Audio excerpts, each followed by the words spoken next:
Những tưởng việc Trung Quốc đưa hàng trăm máy bay chiến đấu vào vùng nhận dạng phòng không của Đài Loan trong vài ngày ngắn ngủi đã là đủ để khiến cho quan hệ eo biển lên đến đỉnh điểm của sự tồi tệ. Nhưng không, hai bên vẫn không ngừng chỉ trích nhau liên quan đến câu chuyện chủ quyền. Đặc biệt là sau bài phát biểu của nhà lãnh đạo Thái Anh Văn khi thề không cúi đầu trước Trung Quốc. Những phát ngôn mạnh mẽ này đã bị cựu lãnh đạo Mã Anh Cũ cho là vi hiến. Lập tức ông Mã lãnh đủ sự mỉa mai từ đảng cầm quyền Đài Loan. Giữa lúc các chính trị gia trong nội bộ đang lục đục, Trung Quốc lên tiếng cảnh báo Đài Loan sẽ trả giá đắt nếu cứ ngoan cố đòi độc lập. Và Trung Quốc còn thản nhiên cho rằng các cuộc tập trận gần Đài Loan gần đây là động thái thích đáng để đáp trả cho những lực lượng đòi độc lập. Giữa bão căng thẳng, Mỹ vẫn tái khẳng định sẽ giúp đỡ Đài Loan chống lại Trung Quốc. Về kinh tế, Quỹ tiền tệ quốc tế lên tiếng kêu gọi Mỹ-Trung Quốc hợp tác chặt chẽ để mang lại lợi ích cho cả thế giới. Dù dính lùm xùm nhân quyền, IOC vẫn không gây khó dễ cho việc tổ chức Thế vận hội mùa đông 2022 của Trung Quốc. Các thông tin đáng chú ý khác, tỷ phú Jack Ma tái xuất tại Hồng Kông. Mỹ và Hàn Quốc tái khẳng định cam kết can dự với Triều Tiên. Mỹ hy vọng Hiệp định Abraham có thể xoa dịu căng thẳng Israel-Palestine. Hàn Quốc thảo luận chiến lược sống chung với Covid-19 trong dài hạn. Quý vị đang theo dõi FBNC Thế giới hôm nay. Ngọc Anh xin kính chào quý vị khán giả. Quý vị đang quay trở lại với chương trình Thế giới hôm nay và hãy đến với những thông tin chi tiết ngay sau đây. Thưa quý vị, sau bài phát biểu hùng hồn của nhà lãnh đạo Đài Loan Thái Anh Văn rằng hòn đảo sẽ không bao giờ cúi đầu trước sức ép của Trung Quốc, cựu lãnh đạo hòn đảo ông Mã Anh Cũ đã chỉ trích bài phát biểu này của bà Thái là vi hiến. Và mới đây, Đảng Dân Chủ Tiến bộ Đài Loan DPP đã ra một thông cáo báo chí nói rằng Trung Hoa Dân Quốc và Cộng hòa Nhân dân Trung Hoa không phụ thuộc lẫn nhau ngay từ đầu và hỏi rằng ông Mã có đồng ý rằng đây là một sự kiện lịch sử không? Hoặc có phải là ông Mã đã từng cai trị Cộng hòa Nhân dân Trung Hoa hay không? Khi được phóng viên hỏi về những phát ngôn của nhà lãnh đạo Đài Loan Thái Anh Văn, đặc biệt là về quan điểm hai nhà nước tách bạch giữa Cộng hòa Nhân dân Trung Hoa và Trung Hoa Dân Quốc, cựu lãnh đạo Mã Anh Cửu cho rằng các lập luận của bà Thái là vi hiến và không phù hợp với lợi ích của người Đài Loan, đồng thời gây ra xung đột xuyên eo biển, thậm chí là có thể làm mất lòng tin của Mỹ dành cho hòn đảo. Lập tức, Đảng Dân Chủ Tiến bộ DPP, đảng cầm quyền Đài Loan, đã đưa ra một thông cáo báo chí nói rằng Trung Hoa Dân Quốc và Cộng hòa Nhân dân Trung Hoa ngay từ đầu đã không phụ thuộc lẫn nhau và đặt ra câu hỏi cho ông Mã rằng ông có đồng ý rằng đây là một sự kiện lịch sử hay không? Thông cáo viết, trong nhiệm kỳ làm lãnh đạo của mình, ông đã từng cai trị một tấc đất nào của Cộng hòa Nhân dân Trung Hoa hay chưa? Hay ý ông là Trung Hoa Dân Quốc là một phần của Cộng hòa Nhân dân Trung Hoa? Thêm vào đó, DPP cáo buộc chính ông Mã mới là đang vi hiến khi lặp lại quan điểm của Đảng Cộng sản Trung Quốc đối với quan hệ hai bờ eo biển, điều đó là mất uy tín về chủ quyền của Đài Loan. Việc coi thường ý chí của người Đài Loan là một sự xúc phạm nghiêm trọng đối với tinh thần chủ quyền của dân tộc, điều này có trong hiến pháp của Trung Hoa Dân Quốc. Về vấn đề tin tưởng lẫn nhau của Đài Loan và Mỹ, DPP cho biết mối quan hệ giữa Đài Loan và Mỹ vững chắc hơn nhiều so với thời ông Mã lãnh đạo. DPP cáo buộc các thành viên của Quốc dân đảng, đảng đối lập với DPP, đã nhiều lần dàn dựng âm mưu nhằm chống lại Mỹ, không đạt được lợi ích chính trị, tác động đến sự phát triển bình thường của hai bên. Theo DPP, hành vi của ông Mã không chỉ làm suy giảm địa vị và phẩm giá của một vị cựu lãnh đạo, mà còn biến ông trở thành trò cười cho thế giới. Cũng trong sự kiện này, người phát ngôn Văn phòng các vấn đề Đài Loan của Trung Quốc Ma Xiaogang đã chỉ trích chính quyền của Đảng Tiến bộ Dân chủ Đài Loan DPP vì đưa ra nhận xét rằng hòn đảo và đại lục không nên phụ thuộc vào nhau. Ông Ma cho rằng nếu chính quyền DPP ngoan cố với lập trường Đài Loan độc lập và không rút lui, điều đó sẽ chỉ đẩy Đài Loan vào một tình huống thậm chí còn nguy hiểm hơn. Người phát ngôn Văn phòng các vấn đề Đài Loan của Trung Quốc, ông Ma Xiaogang mới đây cho biết trong một cuộc họp báo, chính quyền của Đảng Tiến bộ Dân chủ Đài Loan DPP đưa ra nhận xét rằng hòn đảo và đại lục không nên phụ thuộc vào nhau, là đang kích động đối đầu và xuyên tạc sự thật để dẫn dắt dư luận Đài Loan. Mặc dù hai bờ eo biển Đài Loan vẫn chưa được thống nhất hoàn toàn kể từ năm 1949, nhưng việc Đài Loan thuộc về Trung Quốc chưa và không bao giờ có thể thay đổi. Chủ quyền và lãnh thổ của Trung Quốc chưa bao giờ bị chia cắt và sẽ không bao giờ được phép chia cắt. Hai bên eo biển thuộc về Trung Quốc và quan hệ xuyên eo biển hoàn toàn không phải là quan hệ nhà nước với nhà nước. Cho dù họ cố gắng ngụy tạo với tuyên bố Đài Loan độc lập như thế nào, chính quyền DPP cũng không thể che đậy ý định xấu xa là chia cắt đất nước. Điều đó đã gây ra căng thẳng và bất ổn trong quan hệ xuyên eo biển. Ông Ma chỉ ra rằng Trung Quốc sẽ không bao giờ dung thứ cho Đài Loan độc lập và không bao giờ cho phép các lực lượng Đài Loan độc lập ly khai khỏi mẫu quốc. Ông nói, không ai được đánh giá thấp ý chí, quyết tâm và khả năng bảo vệ chủ quyền quốc gia và toàn vẹn lãnh thổ của nhân dân Trung Quốc. Ông Ma nhấn mạnh, nếu chính quyền DPP ngoan cố với lập trường ly khai Đài Loan độc lập và không rút lui khỏi bờ vực, điều đó sẽ chỉ đẩy Đài Loan vào một tình huống thậm chí còn nguy hiểm hơn mà thôi. Vào ngày 13 tháng 10 vừa qua, Văn phòng Sự vụ Đài Loan của Trung Quốc tuyên bố việc tập trận quân sự gần Đài Loan là để nhắm vào các lực lượng muốn thúc đẩy độc lập cho hòn đảo này, và cơ quan này cho rằng đó là một động thái thích đáng nhằm bảo vệ hòa bình và ổn định. Khi được hỏi về các hoạt động quân sự của Quân Giải phóng Nhân dân Trung Quốc PLA gần Đài Loan trong thời gian gần đây, người phát ngôn Văn phòng Sự vụ Đài Loan của Trung Quốc, ông Ma Seung-guang, lặp lại quan điểm rằng Đài Loan là một phần lãnh thổ không thể xâm phạm của Trung Quốc. Chính quyền Đảng Tiến bộ Dân chủ DPP và lực lượng Đài Loan độc lập đã thông đồng với các thế lực bên ngoài, liên tục đưa ra các hành động khiêu khích. Đây là nguyên nhân sâu xa của sự căng thẳng và bất ổn hiện nay trên eo biển Đài Loan. Độc lập sẽ chỉ mang lại tai họa cho người dân Đài Loan. Chỉ bằng cách kiên quyết ngăn chặn các nỗ lực đòi độc lập, chúng ta mới có thể bảo vệ an ninh và hạnh phúc của Đài Loan. Các cuộc tập trận quân sự của PLA là cần thiết nhằm bảo vệ chủ quyền và toàn vẹn lãnh thổ quốc gia. Trong khi đó, người đứng đầu cơ quan phòng vệ Đài Loan, ông Nghiêm Đức Phát cho biết hồi tuần trước rằng PLA sẽ hoàn toàn có khả năng tấn công Đài Loan vào năm 2025 và tình hình hai bờ eo biển hiện tại đang nghiêm trọng nhất trong 40 năm. Đáp lại, ông Ma kêu gọi các nhà chức trách DPP dừng các hành động sai trái, tránh gây tổn hại nghiêm trọng đến hòa bình và ổn định trên eo biển. Thưa quý vị, trong báo cáo triển vọng kinh tế thế giới WEO vừa được Quỹ tiền tệ quốc tế IMF công bố, tổ chức này đã nâng dự báo tăng trưởng GDP của Đài Loan trong năm 2021 thêm 1,2 điểm phần trăm lên 5,9%, bất chấp IMF đã hạ dự báo tăng trưởng cho kinh tế toàn cầu. Trong báo cáo triển vọng kinh tế thế giới WEO được công bố hôm thứ Ba có tiêu đề phục hồi trong thời kỳ đại dịch, IMF đã nâng dự báo tăng trưởng GDP năm 2021 cho Đài Loan lên 5,9%. Ước tính này phù hợp với dự báo tăng trưởng GDP hàng năm 5,88% của Tổng cục Ngân sách, Kế toán và Thống kê Đài Loan DGPAS vào tháng 8.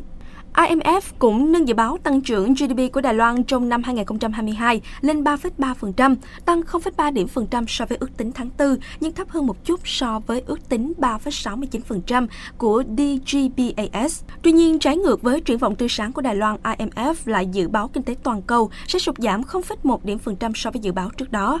Báo cáo cho biết, việc điều chỉnh triển vọng kinh tế giảm cho năm 2021 đối với các nền kinh tế lớn một phần là do gián đoạn nguồn cung, còn đối với các nước nhỏ thì nguyên nhân là do diễn biến của dịch bệnh ngày càng tồi tệ. Theo ông Doug Rangu, giám đốc Trung tâm Nghiên cứu Phát triển Kinh tế Đài Loan, ông chưa rõ tại sao dự báo tăng kinh tế của Đài Loan được điều chỉnh tăng lên. Ông cho rằng bức tranh xuất khẩu được cải thiện có thể là lý do chính. Sau khi người đứng đầu cơ quan phòng vệ Đài Loan tuần trước cảnh báo rằng căng thẳng ở eo biển Đài Loan đang ở mức tồi tệ nhất trong hơn 40 năm, mới đây Bộ Quốc phòng Mỹ đã tái khẳng định cam kết giúp đỡ Đài Loan tự vệ trước sự ép buộc của quân đội Trung Quốc. Trong một cuộc họp báo được tổ chức mới đây về các hoạt động của Quân đội Giải phóng Nhân dân Trung Quốc PLA gần eo biển Đài Loan trong thời gian gần đây, thư ký báo chí Lầu Năm Góc John Kirby cho biết các cuộc diễn tập quân sự sẽ chỉ tạo ra sự không chắc chắn trong một khu vực mà phía Mỹ chỉ mong muốn thấy được sự ổn định và hòa bình. Ông Kirby cho biết Trung Quốc đã tăng cường các nỗ lực nhằm đe dọa và gây sức ép với Đài Loan cũng như các đồng minh và đối tác khác, trong đó có cả việc gia tăng các hoạt động quân sự tại các khu vực lân cận Đài Loan, biển Hoa Đông và Biển Đông. Ông nói rằng những hoạt động đó đang gây mất ổn định và chỉ làm tăng nguy cơ tính toán sai lầm. Bất chấp việc Trung Quốc liên tục thể hiện vũ lực trong thời gian gần đây, ông Kirby cho biết Mỹ vẫn cam kết giữ hòa bình ở eo biển Đài Loan. Cụ thể, ông nói, chúng tôi sẽ tiếp tục ủng hộ một giải pháp hòa bình các vấn đề xuyên eo biển, phù hợp nhất với mong muốn và lợi ích của người dân Đài Loan. Khi được hỏi liệu Lầu Năm Góc có thực hiện bất kỳ hành động cụ thể nào để bảo vệ Đài Loan hay không, và liệu những hành động đó có cần sự chấp thuận của Quốc hội hay không, người phát ngôn cho biết ông sẽ không trả lời các câu hỏi giả định như thế này.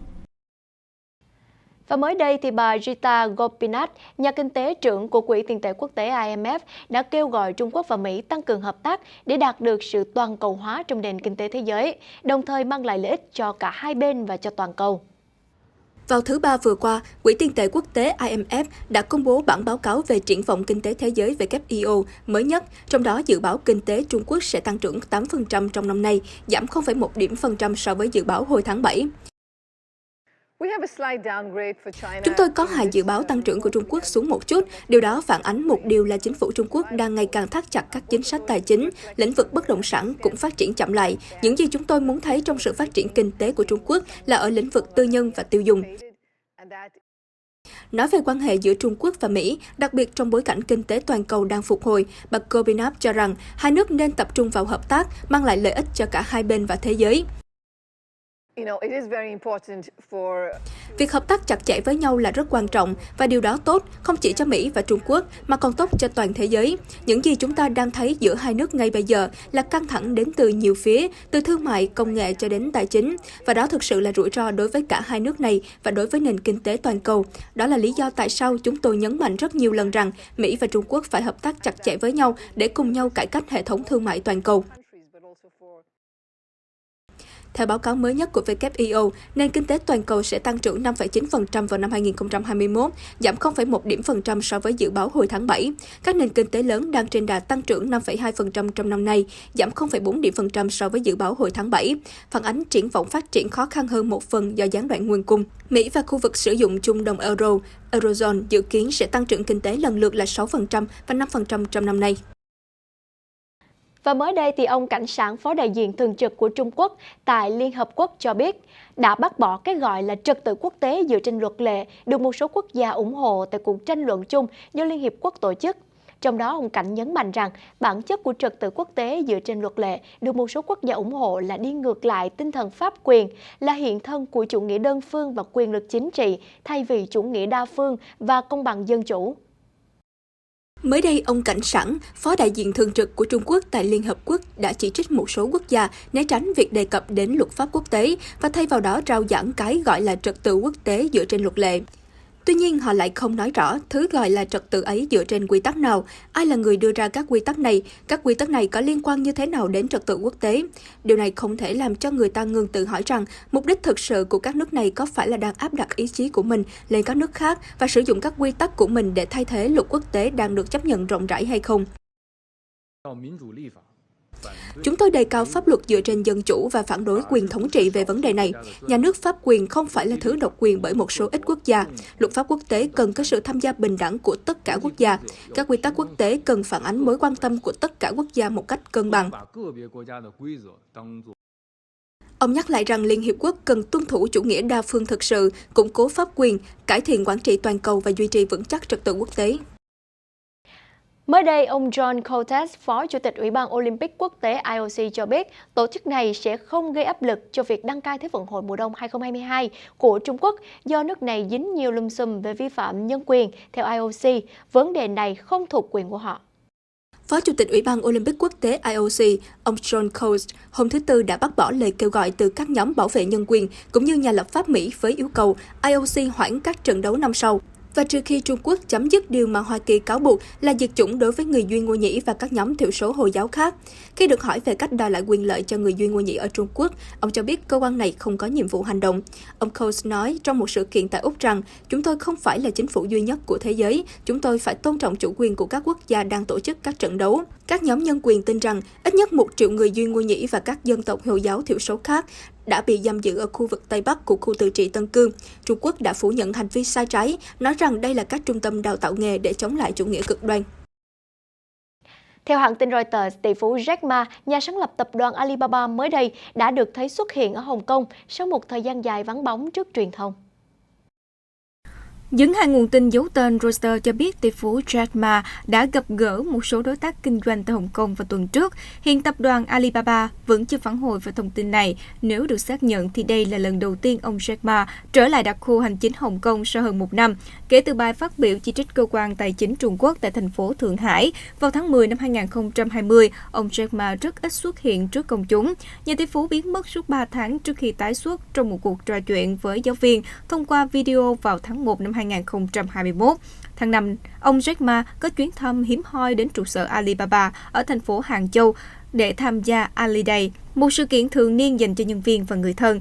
Ngày 1 tháng 9, những bức ảnh nhà sáng lập Alibaba thăm một số nhà kính nông nghiệp ở tỉnh Chiết Giang được lan truyền rộng rãi trên mạng xã hội. Một ngày sau đó, Alibaba công bố khoản đầu tư khổng lồ 15,5 tỷ đô la Mỹ cho sáng kiến thịnh vượng chung của Chủ tịch Trung Quốc Tập Cận Bình. Việc ông Jack Ma hạn chế xuất hiện ở Trung Quốc đã làm dấy lên không ít đồn đoán về nơi ở cũng như tình trạng hiện nay của ông. Theo Reuters, tỷ phú Jack Ma thường sống tại thành phố Hàng Châu, tỉnh Chiết Giang, nơi đặt trụ sở của tập đoàn Alibaba. Vào ngày 12 tháng 10, Giám đốc Văn phòng An ninh Quốc gia Hàn Quốc Su Hun và Cố vấn An ninh Quốc gia Mỹ Jake Sullivan đã tái khẳng định cam kết can dự với Triều Tiên, theo đó phối hợp nỗ lực để đưa Bình Nhưỡng trở lại bàn đàm phán. Trong cuộc gặp với Giám đốc Văn phòng An ninh Quốc gia Hàn Quốc Seok-hun ở Washington, D.C., Cố vấn An ninh Quốc gia của Mỹ Jake Sullivan khẳng định rằng nước này không theo đuổi chính sách thù địch với Triều Tiên. Hai nước khẳng định, kể từ khi Mỹ công bố chính sách đối với Triều Tiên, họ đã không ngừng tham vấn, trong đó có các nỗ lực ngoại giao ở tất cả các cấp để can dự với Bình Nhưỡng. Thông báo của Đại sứ quán Hàn Quốc nêu rõ, phía Mỹ một lần nữa khẳng định sự chân thành của Washington rằng họ không theo đuổi chính sách thù địch đối với Triều Tiên và cũng nhắc lại lập trường sẵn sàng đàm phán với Triều Tiên bất cứ lúc nào, bất cứ ở đâu mà không có điều kiện tiên quyết. Hai bên nhất trí tiếp tục phối hợp chặt chẽ về những cách thức cụ thể để can dự với Triều Tiên. Quyết định đến Mỹ của ông Seok-hun diễn ra sau một loạt sự kiện liên quan đến Triều Tiên, trong đó có việc nối lại các kênh liên lạc trực tiếp giữa Seoul và Bình Nhưỡng hồi đầu tháng này. Ông Seok-hun cho biết, Hàn Quốc và Mỹ cùng cho rằng có thể đạt được tiến bộ thiết thực trong việc ứng phó với các điều kiện hiện tại nếu Triều Tiên tham gia tích cực hơn vào đối thoại giữa hai miền, cũng như đối thoại giữa Bình Nhưỡng và Washington. Quý vị thân mến, các quan chức cấp cao của Bộ Ngoại giao Mỹ mới đây cho biết nước này đang nỗ lực mở rộng các thỏa thuận bình thường hóa quan hệ giữa Israel và các quốc gia Ả Rập hay còn được gọi là Hiệp định Abraham và hy vọng việc khôi phục các mối quan hệ như vậy có thể thúc đẩy tiến bộ trong cuộc xung đột giữa Israel và Palestine. Trong một cuộc họp báo vào thứ Tư, Ngoại trưởng Mỹ Antony Blinken với người đồng cấp Israel và Tiểu vương quốc Ả Rập Thống Nhất nói rằng nước này đang nỗ lực mở rộng các thỏa thuận bình thường hóa quan hệ giữa Israel và các quốc gia Ả Rập, hay còn được gọi là Hiệp định Abraham. Tuy nhiên, các quan chức đã nhắc lại rằng Hiệp định Abraham không thể thay thế cho giải pháp hai nhà nước giữa người Israel và người Palestine. Mỹ tiếp tục hoan nghênh sự hợp tác kinh tế giữa Israel và tất cả các nước trong khu vực. Chúng tôi hy vọng rằng quá trình bình thường hóa có thể được tận dụng để thúc đẩy tiến bộ trên con đường Israel-Palestine. Ông Blinken sẽ gặp riêng Ngoại trưởng Israel Yair Lapid và các tiểu vương quốc Ả Rập Thống Nhất Abdullah bin Zayed Al Nahyan lần đầu tiên tại Bộ Ngoại giao vào thứ Tư. Sau đó, ông sẽ tổ chức một cuộc họp ba bên với cả hai.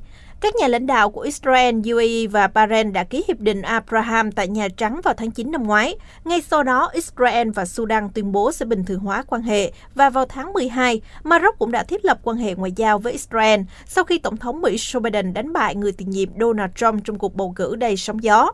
Các quan chức Palestine cho biết họ cảm thấy bị phản bội bởi những người anh em Ả Rập của mình vì đã đạt được các thỏa thuận với Israel mà không đòi hỏi thành lập nhà nước Palestine trước tiên. Theo Reuters, trong ngày 14 tháng 10, Tổng thống Joe Biden đã có cuộc gặp với người đồng cấp Kenya Uhuru Kenyatta trong một cuộc họp tại Washington. Cuộc gặp diễn ra trong bối cảnh Nhà Trắng đang cân nhắc các biện pháp trừng phạt đối với các bên tham gia xung đột ở khu vực phía Bắc của quốc gia láng giềng Đông Phi Ethiopia. Tổng thống Joe Biden đã có cuộc gặp với người đồng cấp Kenya Uhuru Kenyatta trong một cuộc họp tại Washington. Cuộc gặp này đánh dấu lần đầu tiên ông Biden có cuộc gặp với một nhà lãnh đạo châu Phi. Người phát ngôn Nhà Trắng Jen Psaki cho biết trong một tuyên bố rằng vị Tổng thống đã thảo luận về các nỗ lực bảo vệ dân chủ và nhân quyền, thúc đẩy hòa bình và an ninh, đẩy nhanh tăng trưởng kinh tế và đối phó với biến đổi khí hậu. Kenya đang giữ chức chủ tịch luân phiên của Hội đồng Bảo an Liên Hợp Quốc trong tháng này. Mỹ và Kenya từ lâu đã hợp tác về các sáng kiến kinh tế và an ninh bao gồm chống khủng bố. Chính quyền Tổng thống Biden đang xem xét các hành động trừng phạt liên quan đến cuộc khủng hoảng ngày càng tồi tệ ở miền Bắc Ethiopia, nơi hàng nghìn người đã thiệt mạng và hàng triệu người đang cần hỗ trợ nhân đạo. Quân đội quốc gia Ethiopia đã phát động một cuộc tấn công trên bộ chống lại các lực lượng từ khu vực Tigray vào thứ Hai. Mặt trận Giải phóng Nhân dân Tigray, TPLF cầm quyền trong khu vực cho biết. Giao tranh nổ ra vào tháng 11 năm 2020 giữa quân đội liên bang Ethiopia và các lực lượng trung thành với TPLF. Xung đột đã khiến khoảng 5,2 triệu người ở Tigray chiếm hơn 90% dân số và 1,7 triệu người ở các khu vực khác phải phụ thuộc vào viện trợ lương thực. Liên Hiệp Quốc đổ lỗi cho việc chính phủ đang đóng băng các khoản viện trợ. Tháng trước, ông Biden đã ký một lệnh hành pháp mở đường cho các biện pháp trừng phạt có thể xảy ra, bao gồm chống lại chính phủ Ethiopia và TPLF, nếu họ cứ tiếp tục để xung đột xảy ra, cản trở tiếp cận nhân đạo hoặc vi phạm nhân quyền nghiêm trọng. Vào ngày 13 tháng 10 vừa qua, Hàn Quốc đã thành lập một hội đồng để tranh luận về chiến lược làm thế nào để sống chung với Covid-19 trong dài hạn. Động thái này diễn ra sau khi quốc gia này tìm cách loại bỏ dần các hạn chế về dịch bệnh và mở cửa lại nền kinh tế nhờ mức độ tiêm chủng ngày càng tăng. Vào tuần trước, Bộ Y tế nước này cho biết theo chiến lược sống chung với Covid-19, nước này dự định nới lỏng những hạn chế đối với những công dân được chứng kiến đã hoàn thành việc tiêm chủng, đồng thời khuyến khích các bệnh nhân không triệu chứng và có triệu chứng nhẹ dưới 70 tuổi phục hồi tại nhà. Chính phủ cũng sẽ tập trung vào số ca nhập viện và tử vong thay vì số ca nhiễm mới hàng ngày. Theo đó, sẽ xem xét không công bố các số ca nhiễm theo ngày. Hàn Quốc chưa bao giờ áp đặt lệnh phong tỏa hoàn toàn nhưng đã áp đặt các biện pháp giãn cách xã hội chặt chẽ nhất kể từ tháng 7 năm nay. Các biện pháp được chính phủ nước này áp dụng bao gồm giới hạn thời gian hoạt động đối với nhà hàng, quán cà phê, điểm xông hơi và phòng tập thể dục trong không gian kín cũng như giới hạn các cuộc tụ tập trên 2 người sau 18 giờ tối trong và quanh thủ đô Seoul. Thủ tướng Hàn Quốc Kim Bo-kyum nhấn mạnh chính phủ sẽ xác định Covid-19 là căn bệnh truyền nhiễm được kiểm soát chứ không phải là căn bệnh lạ đáng lo ngại, từ đó dần khôi phục cuộc sống của người dân. Chuyển sang một số thông tin về đại dịch Covid-19, giới chức Cuba mới đây thông báo nước này sẽ bắt đầu tiêm mũi vaccine tăng cường đại trà cho người dân kể từ tháng 11 sắp tới.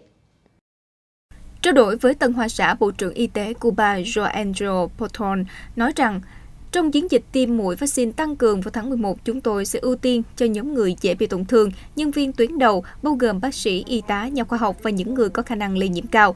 Ông Porton còn tiết lộ thêm nước này đang lên kế hoạch mở rộng nghiên cứu vaccine ngừa COVID-19 cho trẻ dưới 2 tuổi, sau khi nhóm trẻ từ 2 đến 18 tuổi được tiêm phòng COVID-19 đầy đủ đạt hơn 90% kể từ khi Cuba triển khai chiến dịch tiêm chủng với vaccine tự sản xuất từ tháng 5. Đến nay, đã có khoảng 86% trong tổng số 11 triệu dân Cuba đã được tiêm ít nhất một mũi vaccine ngừa COVID-19. Và thưa quý vị, sau 19 tháng ngừng hoạt động do Covid-19, mới đây Mỹ thông báo sẽ mở cửa trở lại biên giới trên bộ với Canada và Mexico, dự kiến là vào đầu tháng 11 tới cho các hoạt động đi lại không thiết yếu, và yêu cầu tất cả những du khách quốc tế phải được tiêm vaccine đầy đủ trước khi nhập cảnh. Mới đây, Mỹ thông báo các biện pháp hạn chế đi lại qua biên giới trên bộ được áp dụng từ tháng 3 năm 2020 sẽ chấm dứt vào tháng sau. Thời gian mở cửa cụ thể vẫn chưa được xác định. Kế hoạch mở cửa trên bộ của Mỹ sẽ bao gồm 2 giai đoạn. Trong giai đoạn đầu, những người đã tiêm ngừa đầy đủ sẽ được thoải mái thăm gia đình, du lịch, trong khi những người chưa tiêm ngừa chỉ được qua lại biên giới trong những trường hợp cần thiết. Từ đầu năm 2022, mọi trường hợp qua biên giới với bất cứ lý do gì đều cần phải tiêm ngừa. Mỹ đang chịu nhiều áp lực chính trị lẫn kinh tế phải mở cửa biên giới để giảm thiệt hại trong các hoạt động kinh tế vùng biên. Bộ trưởng An ninh Công cộng Canada, ông Bill Gates cho biết, tuyên bố này của Mỹ là một bước tiến tới trở lại bình thường và cho biết thêm rằng Canada đã mở cửa cho du khách từ Mỹ vào tháng 8 năm 2021. Tổng thống Mexico Andrés Manuel López Obrador cũng hoan nghênh động thái của Mỹ. Tuy nhiên, nhiều người Mexico có thể không được qua biên giới Mỹ nếu tiêm vaccine từ Nga và Trung Quốc. Chuyển sang các thông tin đáng chú ý khác, trong một thông báo mới đây, Tổng thống Indonesia Joko Widodo cho biết nước này đã bắt đầu việc xây dựng nhà máy luyện đồng lớn nhất thế giới. Dự kiến cơ sở này sẽ đi vào hoạt động vào cuối năm 2023 với năng suất 1,7 triệu tấn đồng mỗi năm. Lễ động thổ khởi công nhà máy luyện đồng lớn nhất thế giới mới đây đã được diễn ra tại khu công nghiệp và cảng tổng hợp Java ở huyện Resis thuộc Đông Java, Indonesia hôm ngày 12 tháng 10 vừa qua. Cơ sở này do PT Freeport Indonesia làm chủ đầu tư, được xây dựng trên diện tích 103 ha với kinh phí 3 tỷ đô la Mỹ. Trong cuộc họp báo, Tổng thống Indonesia Joko Widodo nói rằng nhà máy có khả năng sản xuất 1,7 triệu tấn tinh quặng đồng hoặc 480.000 tấn đồng kim loại đồng mỗi năm. Theo kế hoạch, cơ sở sẽ đi vào hoạt động vào cuối năm 2023, đầu năm 2024. Bên cạnh đó, Tổng thống Widodo còn cho biết kế hoạch xây dựng nhà máy luyện đồng này là một phần nằm trong chiến lược củng cố ngành công nghiệp hạ lưu của Indonesia. Hiện đất nước Vạn Đào là một trong 7 quốc gia có trữ lượng đồng lớn nhất thế giới. Đúng như kỳ vọng, loạt phim Hàn Quốc Squid Game, trò chơi con mực, trở thành bộ phim có lượt xem nhiều nhất trên Netflix chỉ sau 1 tháng phát hành. Cán mốc 11 triệu lượt xem trong tháng đầu tiên công chiếu trên Netflix, Squid Game, trò chơi con mực chính thức vượt kỷ lục 82 triệu lượt xem mà bộ phim Great Return mùa 1 thiết lập vào dịp Giáng sinh năm ngoái. Theo Netflix, Squid Game hiện đang dẫn đầu về lượt xem tại hơn 90 thị trường. Họ đã phải chuyển ngữ bộ phim theo 30 tiếng khác nhau để phục vụ khán giả. Trong một thông báo, ông Ted Sarandos, giám đốc chịu trách nhiệm nội dung của Netflix nói rằng, chúng tôi vô cùng bất ngờ trước thành công mà bộ phim đạt được trên toàn cầu. Tỷ phú Jeffrey Bezos, người sở hữu Amazon Prime, đối thủ của Netflix, cũng đã dành nhiều lời khen có cánh cho Squid Game. Squid Game, hay còn gọi là Squid Game, hay còn được biết đến với tựa đề Trò chơi con mực, khởi chiếu trên Netflix từ giữa tháng 9 do diễn viên Lee Jung-jae thủ vai chính. Lấy cảm hứng từ trò chơi trẻ em, được lồng ghép để trở thành những thử thách chết người, đã khiến bộ phim Hàn Quốc này trở thành cái tên gây bão trên toàn cầu. Kính thưa quý vị, gần 800 kỷ vật của nữ diva người Anh Amy Winehouse gồm bộ trang phục được cô mặc trong buổi biểu diễn cuối cùng được đem ra đấu giá ở thành phố New York, Mỹ. Theo hãng tin Reuters, chiếc váy màu xanh đen cùng ví hiệu Moschino hình trái tim của cô ca sĩ Amy Winehouse dự kiến sẽ đem về 15 đến 20.000 đô la Mỹ tại phiên đấu giá do Julian tổ chức, sắp được diễn ra ở New York, Mỹ. Nhiều vật dụng khác của nữ nghệ sĩ người Anh như nước hoa, thắt lưng, giày hay nhạc cụ cũng xuất hiện tại buổi đấu giá này với giá khởi điểm thấp nhất từ 50 cho đến 100 đô la Mỹ cho mỗi món. Cha mẹ của Winslow rất xúc động từ khi từ bỏ những kỷ vật của con gái, nhưng họ hiểu rằng những đồ vật này sẽ đến tay người hâm mộ, nhà sưu tập, các bảo tàng trên toàn thế giới, những người tiếp tục trân quý, lưu giữ và trưng bày chúng. Amy Winehouse sinh năm 1983, cô được biết đến là ca sĩ, nhạc sĩ, theo đuổi dòng nhạc jazz, soul và R&B. Nữ nghệ sĩ người Anh nổi tiếng với phong cách lập dị, bắt đầu sự nghiệp đi hát từ năm 2003 với album đầu tay Frank. Vào năm 2006, Amy Winehouse phát hành album thứ hai, Back to Back. Album này không những giúp cô nổi tiếng trên toàn thế giới mà còn đem về cho nữ ca sĩ người Anh 5 giải Grammy. Với thành tích này, Amy Winehouse được vinh danh là biểu tượng cho sự hồi sinh của dòng nhạc soul jazz. Nữ danh ca tài hoa nhưng bạc mệnh qua đời ở tuổi 27 vào năm 2011 do ngộ độc rượu. Và tại Brazil, hàng ngàn tín đồ mới đây đã tề tụ về thánh địa quốc gia của Đức Mẹ Aparecida ở thành phố Sao Paulo, khi địa điểm này bắt đầu mở cửa trở lại sau một thời gian dài phải đóng cửa vì đại dịch Covid-19. Với 6 thánh lễ tại tòa nhà chính và 7 thánh lễ ở trung tâm tổ chức sự kiện thuộc đền Thánh Mẹ Aparecida, các giáo dân rất biết ơn vì đã có cơ hội đoàn tụ với vị thánh quan trọng và nổi tiếng nhất Brazil, Đức Mẹ Aparecida. Năm ngoái, do các biện pháp phòng chống Covid-19, chỉ có một số người mới có thể tham gia lễ kính Đức Mẹ Aparecida. Năm nay, lễ thánh mở cửa cho tất cả mọi người, việc đeo khẩu trang và đảm bảo giữ khoảng cách được quy định bắt buộc ở bên trong và bên ngoài ngôi đền. Tôi rất vui vì được dự thánh lễ trở lại. Tôi cảm thấy xúc động khi thấy nhiều người cùng tề tựu về đây. Theo thống kê, ít nhất gần 24.300 tín đồ đã hành hương đến đền Thánh Đức Mẹ Aparecida ở thành phố Sao Paulo, Brazil từ ngày 1 cho đến ngày 10 tháng 10. Tổng thống Brazil Bolsonaro cũng được nhìn thấy xuất hiện tại đây. Đức Mẹ Aparecida, vị thánh bảo trợ Brazil, được cho là đã xuất hiện trước 3 người đánh cá ở sông Paraíba vào ngày 12 tháng 10 năm 1717. Vào đêm ngày 12 tháng 10 vừa qua, người dân Canada đã có dịp chiêm ngưỡng màn trình diễn ánh sáng kỳ ảo trên bầu trời, được tạo nên bởi hiện tượng thiên nhiên hiếm gặp, đó là Bắc Cực Quang. Những dải ánh sáng màu xanh lá thật sống động như nhảy múa trên bầu trời đêm này được nhìn thấy ở tỉnh Alberta của Canada. Đây là hiện tượng thiên nhiên hiếm gặp Bắc Cực Quang. Theo cơ quan hàng không vũ trụ Mỹ NASA, hiện tượng kỳ thú này được hình thành từ đám mây plasma mặt trời kết hợp với từ trường, được giải phóng vào không gian sau một vụ phun trào trên bề mặt mặt trời. Ngoài Canada, màn trình diễn sáng lung linh còn được nhìn thấy trên bầu trời đêm của Mỹ và Anh vào đêm ngày 12 tháng 10. Thông tin thú vị vừa rồi cũng đã kết thúc chương trình Thế giới hôm nay. Ngọc Mai xin cảm ơn sự quan tâm theo dõi của quý vị khán giả. Mến chúc quý vị sẽ có một buổi tối vui vẻ bên gia đình. Hẹn gặp lại quý vị trong những chương trình tiếp theo được phát sóng trên kênh FBNC.